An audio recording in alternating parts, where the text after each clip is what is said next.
incredible atmosphere here. It's what you play for. When you're a little kid playing in the driveway, sure, it's Game 7 in the Stanley Cup Final that you're always playing, but this is as close as we're going to get tonight. Game 3, do or die. Winner goes on. They'll face the Guelph Griffins in the next round of these playoffs.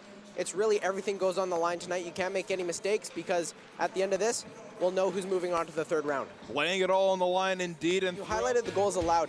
Western, they've allowed 14 goals. You can't win allowing 14 goals through 5 games. That's a lot of goals that are getting it in the back of your net.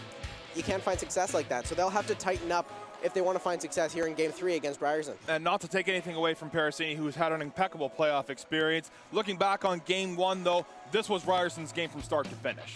Well, Ryerson came out, we see here, Matthew Santos had a beautiful goal. I said on the broadcast it was the definition of a snipe. As we see it again, just getting it over the shoulder of Parasini. No mistake there by Santos. And here, they got some gritty goals, but they all count. You just have to get the goals on the score sheet, and that's exactly how Ryerson won the first game of the series. As we see Mullen just throwing one on net. There's really no skill to it. You just throw it on net and hope for the best, and that's exactly how Ryerson won Game 1 by a score of 4-1.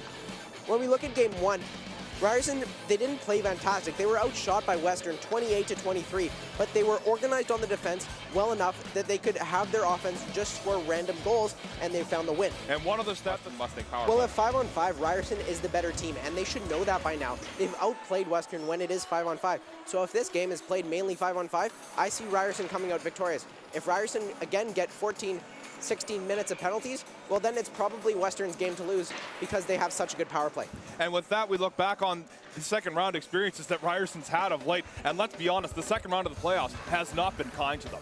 It has not been a friendly time in the second round of the playoffs for Ryerson. They've never actually made it past the second round in the OUA in its current iteration. Last time they actually made it past the second round was in 1963, where they actually beat the Western Mustangs en route to winning the OIAA championship that year. 1963, just to put that in context, that was before the Maple Leafs won their last cup, 1967, right in this building.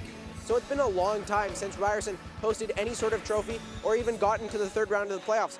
All those demons can be put to bed tonight if they get rid of the Western Mustangs in the second round.